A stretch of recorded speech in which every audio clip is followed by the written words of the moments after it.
Doraemon ఇది మన చిన్నప్పటి జ్ఞాపకాలతో కూడుకొని ఉన్న అందరి ఫేవరెట్ స్టోరీ. నోబితా అందరికీ ఎమోషనల్గా కనెక్ట్ అయ్యే క్యారెక్టర్. హిరోషి నోబితాకు స్కిజోఫ్రెనియా అనే మానసిక వ్యాధి ఉండేది. ఈ వ్యాధి ఉన్నవారు తమ ఊహల్లో ఒక కొత్త ప్రపంచాన్ని సృష్టించి ఆ ప్రపంచంలోని వ్యక్తులతో మాట్లాడుతూ వాటినే నిజమని నమ్ముతారు. నోబితాకు కనిపించిన ఈ ఊహా ప్రపంచం ఇతర పిల్లలకు కనిపించేది కాదు. అందుకే మిగతా పిల్లలు అతన్ని పిచ్చివాడని ఎగతాళి చేసేవారు. ఎవరు స్నేహం చేసేవారు కాదు.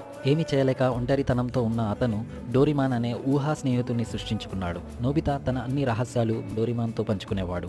డోరేమాన్ అతనికి గ్యాజెట్లు ఇస్తూ ఉండేవాడు. కానీ ఇతరుల దృష్టిలో మాత్రం నోబితా పిచ్చివాడు. చివరకు అతని తల్లిదండ్రులు డాక్టర్ దగ్గరికి తీసుకెళ్లారు. అక్కడ డాక్టర్ అతనికి చెప్పింది ఏమిటంటే డోరేమాన్ నిజం కాదు, అది కేవలం నీ ఊహల్లో ఉన్న ఒక చిత్రం మాత్రమే. ఆ మాట విన్న నోబితా తట్టుకోలేకపోయాడు. 16 ఏళ్ల వయసులోనే అతను ఆత్మహత్య చేసుకున్నాడు.